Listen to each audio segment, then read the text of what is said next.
There's a truth few dare to face. The most deeply empathetic souls on this earth, those known as super empaths, are not weak. They are silent warriors. People who have walked through the darkness of others, carried pain that wasn't theirs, and still managed to keep a heart as tender as the first light of dawn. They don't love to be loved back. They love because they believe in redemption. They give, not to receive, but because they don't know how to live halfway. And yet, that very purity becomes bait for those who thrive on illusion. The narcissists. When a super empath meets a narcissist, it's more than a relationship. It's a collision of light and darkness. One offers healing, the other exploits kindness as a tool for control. And the battle doesn't take place out in the open. It unfolds inside the soul, where love becomes depletion, where trust is twisted into wounds. Super empaths don't fall into toxic relationships because they are foolish, but because they see what no one else sees, the human remnants behind the mask. They love that broken part. They believe that if they stay long enough, love deep enough, a miracle will happen. But the painful truth is, the miracle never comes. Because a narcissist doesn't want healing, and then, one day, in the quietest moment, when there are no more tears, no more hope, no more excuses, the super empath hears a small voice from within. I've given enough. Now, I choose me. That moment, without noise, without hatred, is the turning point. It's when the narcissist's entire illusion begins to crumble. It's when the truth surfaces. It's when the light no longer tries to save the darkness, but walks away from it. This video is for you. If you've ever loved to the point of losing yourself, if you once believed kindness could save everyone, if you stayed in pain because walking away felt too cruel, and then you found the courage to leave, not because you stopped loving, but because you finally started loving yourself. A super empath is not like an ordinary empath. They don't just feel others' emotions, they absorb them, carry them inside, and sometimes live with them as if they were their own. They don't just understand, they empathize so deeply it's almost clairvoyant. They know who's hurting without a word. They reach out to heal without being asked. But what makes someone a super empath isn't just their depth of feeling. It's their relentless choice to keep loving even after being shattered. These are souls who've been betrayed, broken by pain, and still chose not to become bitter. They remain soft but never weak. They still believe, even after loss. That's real strength, to bend without breaking, to care without being consumed. The world looks at them with a mix of awe and doubt, because people don't understand how someone can love that deeply, forgive that much, and still not lose themselves. And yet, it's this very strength that often gets mistaken for fragility, when, in truth, they are some of the most resilient souls you will ever meet. Super empaths don't run from darkness. They walk into it, searching for the part of a person that got buried. They don't fear pain, they fear pretense. They don't avoid truth, they seek it with every ounce of their heart. And that's exactly why they become the perfect supply for a narcissist. Because they always forgive, because they believe everyone can change, because they don't walk away even when it hurts, which makes them the perfect mirror for a narcissist's false self. But there's one thing the narcissist will never understand. The super empath is not someone to be controlled. They can endure longer than anyone. They can stay silent for years. They can carry pain no one else could survive. But once they see the truth, that their love is being used, their goodness manipulated, that silence ends. And when a super empath says, enough, it's not just a word, it's a declaration. It is the first step of a soul returning home, no longer playing the savior, but becoming the guardian of their own heart. The encounter between a super empath and a narcissist is not a coincidence. It's more like an unspoken law of the universe, where the purest light inevitably draws in the deepest darkness.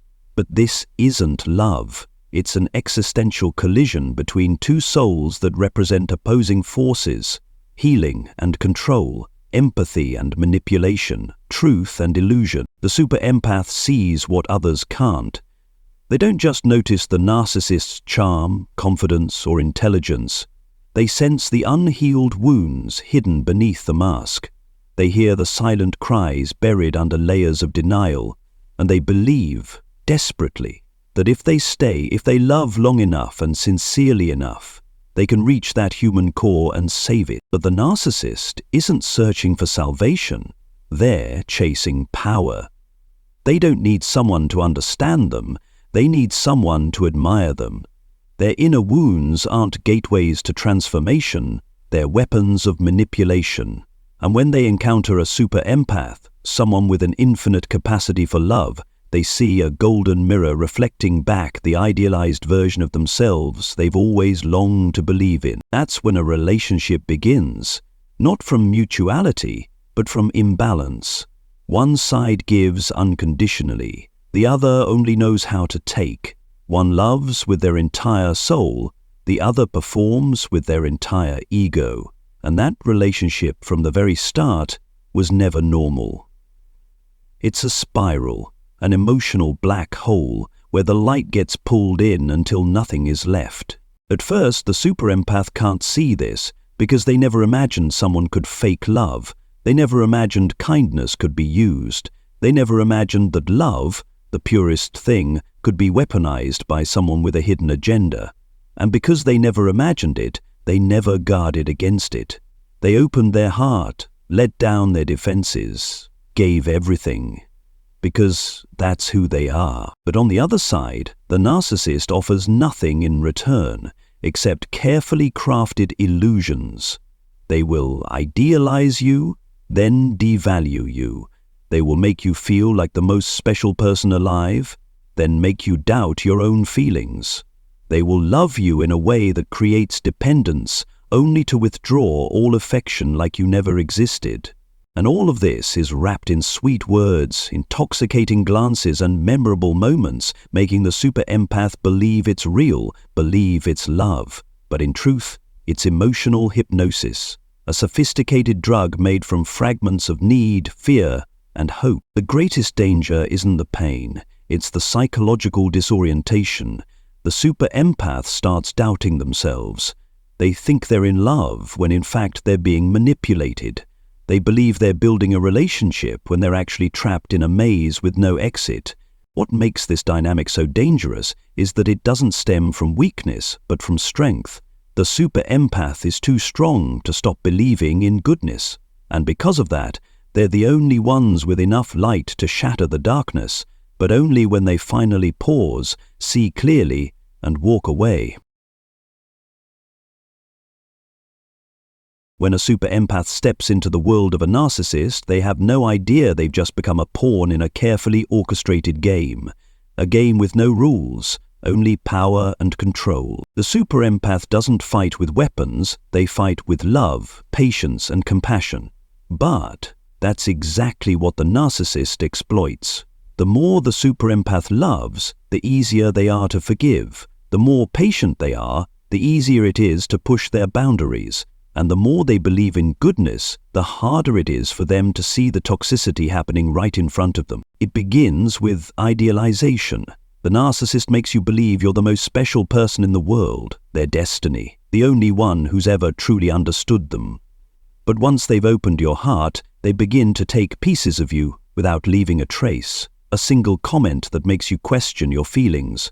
A stretch of silence that makes you wonder what you did wrong. A shift in their gaze that makes you feel like you're no longer enough. This is gaslighting, psychological manipulation that causes you to doubt your reality. You begin to question not only them, but yourself. Am I being too sensitive? Am I asking for too much? Am I ruining this relationship by being impatient? Then comes reinforcement, the carrot and the stick. One day they're kind, the next they're cold.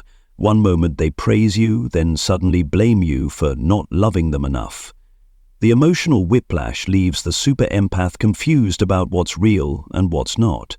And because they're natural fixers, they blame themselves. They think, If I just try a little harder, things will go back to the way they were. But that beginning, it was never real. It was just the opening act, designed to pull you in, and the deeper you go, the more of yourself you lose. Slowly, you begin to stay silent to avoid conflict, bend your boundaries out of fear of abandonment, shrink your own needs to keep them happy, apologize for things you didn't do just to keep the peace. The control doesn't come from chains, it comes from guilt.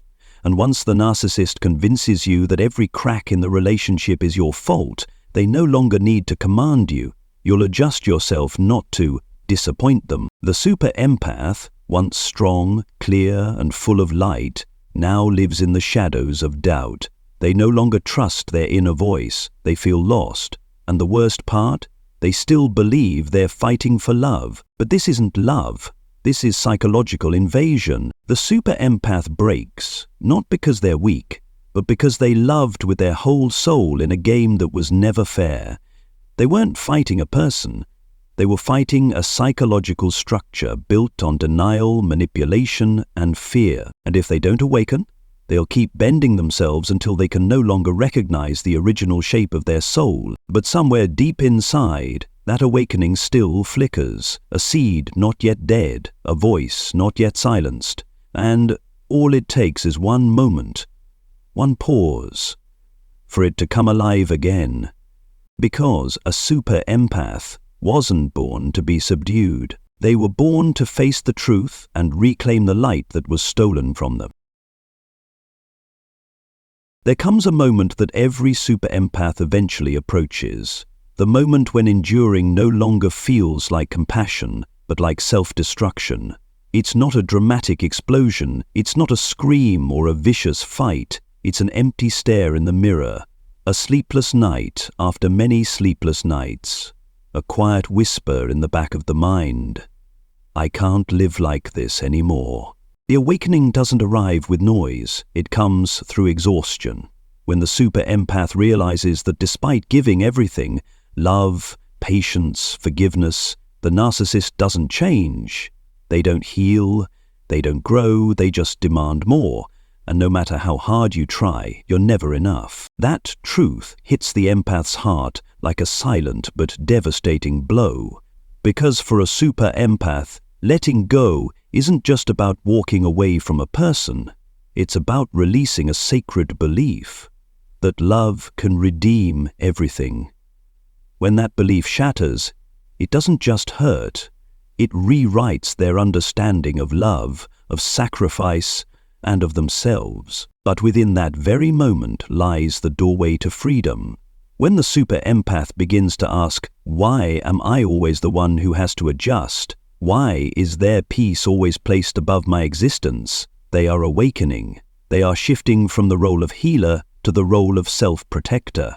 They start to revisit every wound, not with blame toward themselves, but with the eyes of truth. And the truth is this: love does not require you to disappear to keep it. Real love never asks you to silence your voice, surrender your boundaries, or dim the light in your eyes. If you have to sacrifice your very self to maintain a connection, that's not love, that's captivity. The super empath begins to hear their inner voice again, a voice once drowned by blame and manipulation. They realize that love doesn't mean carrying everything, that forgiveness doesn't mean tolerating repeated harm, and that boundaries aren't cruelty. They are the highest form of compassion one can show to oneself. That awakening, fragile at first, shakes their entire inner universe. It makes the super empath stop. For the first time, they don't rush to fix. They don't rush to forgive. They sit with their pain, they let it speak, they listen, and they begin to understand. What they're experiencing is not a sign of failure, but a sign that life is returning. They no longer cling to the hope that the narcissist will change. They begin to change themselves, not to become better for someone else, but to become truer to who they are. And from that point, everything begins to shift. This is not the end. It's the quiet beginning of a return, a journey in which the super empath no longer tries to be a savior, but becomes the guardian of the light within themselves. When a super empath begins to step back, when their eyes no longer admire, their voice no longer pleads, and their silence is no longer submission but clarity, the narcissist feels it like an earthquake, because the entire ego of a narcissist is not built from within, it's borrowed from the people around them, especially from souls like the super empath. They don't know who they are unless someone reflects back the image they want to believe is real. And the super empath, with their emotional depth and unconditional devotion, is the brightest mirror, the only one that ever made the narcissist feel real. So when that source begins to crack, the narcissist doesn't just lose a relationship, they lose the foundation of the false self they've spent their whole life constructing, and they panic. First comes the sweetness again. Sudden affection, promises of change, eyes that sparkle like they did in the beginning. They become the ideal version the super empath once fell in love with, but only long enough to pull them back. Because to the narcissist, this isn't love. It's a survival tactic. When charm fails, blame begins. They lash out, calling you ungrateful. They say you've destroyed the beautiful thing we built together. They try to rewrite the past, casting you as the villain, themselves as the victim.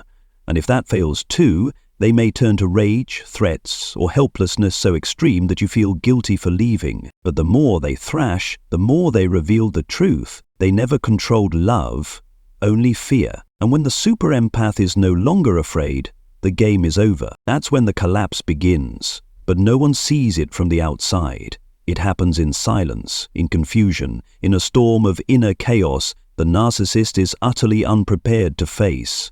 Because they have no tools for healing, they have no capacity to sit with pain. All they have are masks.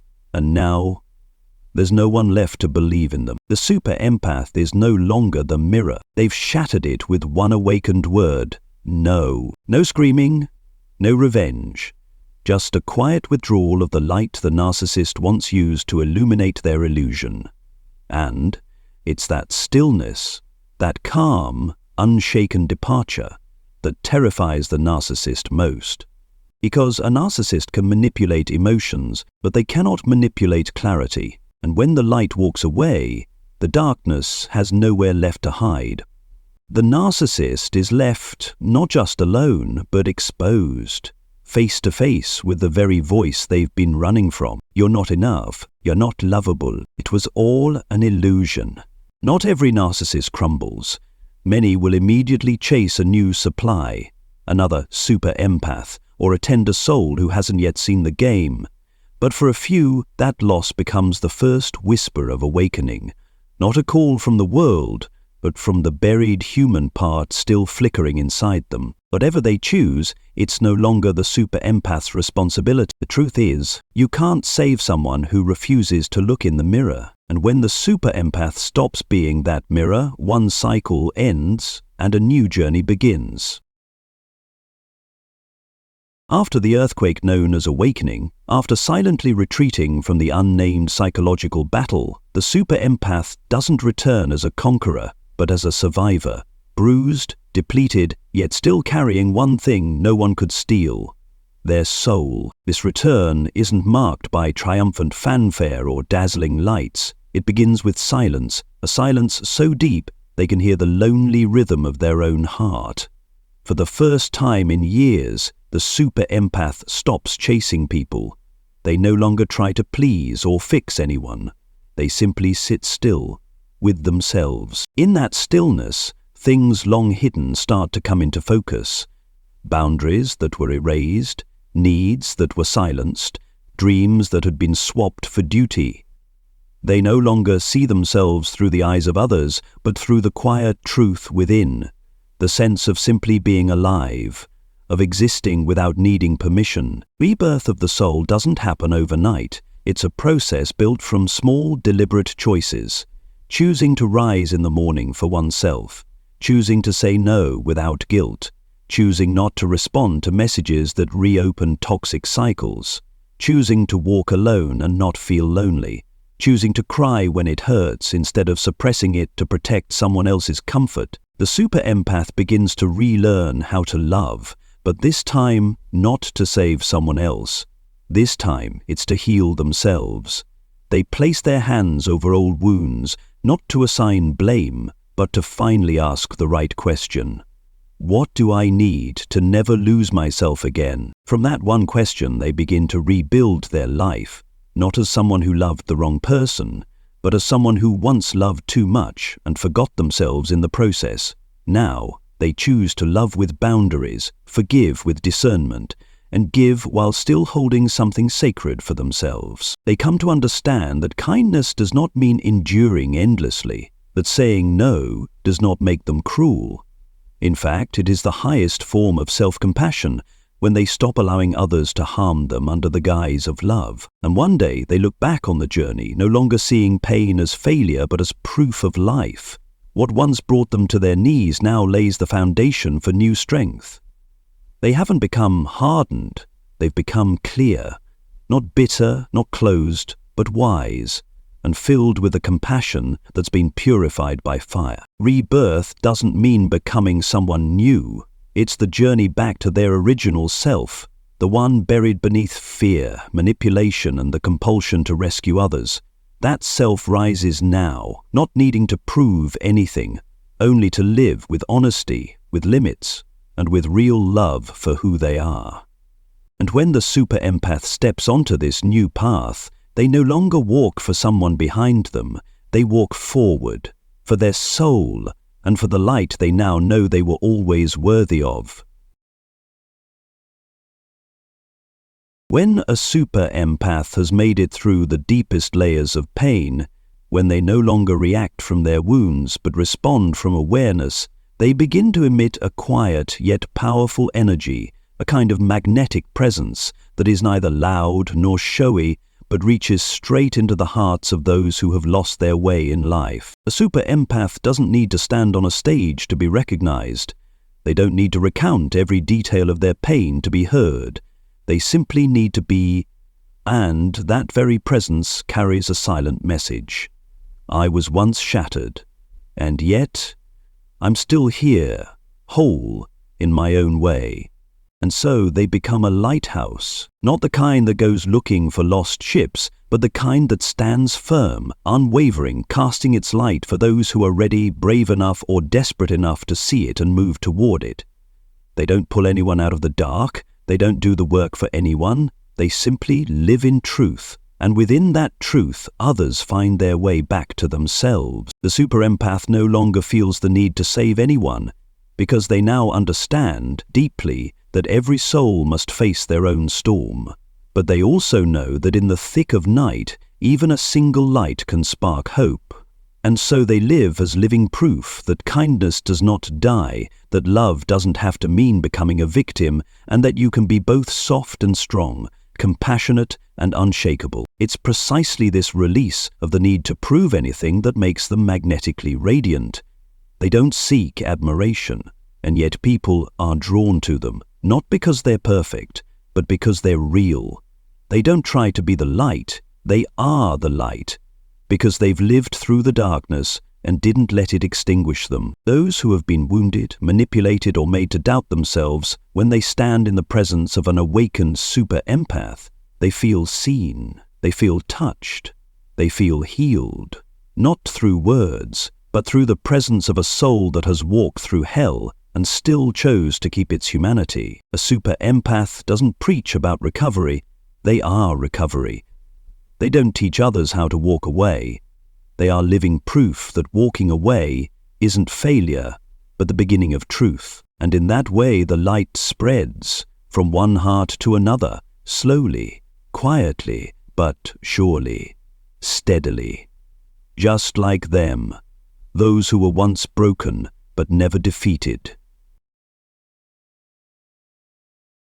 In the end, every journey leads to a crossroads, a place where no one else stands beside you, where no hand is left to hold you back, no more tears, no more half-hearted promises.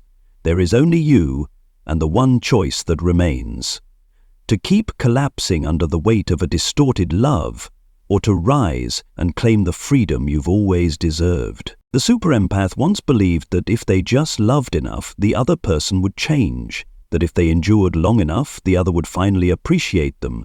But the truth is, you cannot change someone by losing yourself. You cannot teach someone to love by allowing them to keep hurting you over and over again. And so, awakening doesn't arrive like a victory, it arrives as a realization that love should never require you to sacrifice your essence, that forgiveness does not mean accepting perpetual harm, that boundaries are not cold, they are a sacred form of respect for your own soul. The final choice is not about revenge, nor is it about walking away in bitterness. It's about moving forward, silently but powerfully, walking not to leave someone else, but to return to the deepest truth of who you are. Walking not as an end to love, but as the beginning of real love, the kind that is unconditional and directed inward. When the super empath chooses freedom, they are not simply walking away from a relationship. They are rewriting the story of their life. No longer a story of sacrifice, of waiting in vain, or of limitless tolerance, but a story of a soul that was once distorted by false love, and then, through courage, found its true shape again. And from that moment on, everything begins to shift. The super empath no longer seeks validation from others. They no longer need to be seen by someone to feel like they exist. They live not to please the world, but to stay true to the truth within. They love not to be chosen, but because they have already chosen themselves. That is the highest victory. Not victory over the narcissist, but victory over the fear that once held them captive, over the voice that used to whisper, "You're not enough. You need someone to complete you." Now they know they have always been enough, always worthy, always able to stand tall on their own, without needing anyone to hold them up. And if you, the one listening to these words, are still lost in a relationship that makes you doubt your worth, remember this. Walking away is not failure. Walking away is a sacred act of survival. Freedom always has a cost, but the freedom that comes from living in truth is priceless. That is where the journey of the super empath ends, not in ruin, but in rebirth, no longer a victim, no longer a savior, but a free soul, living, loving, and radiating in a way that no one can ever dim again.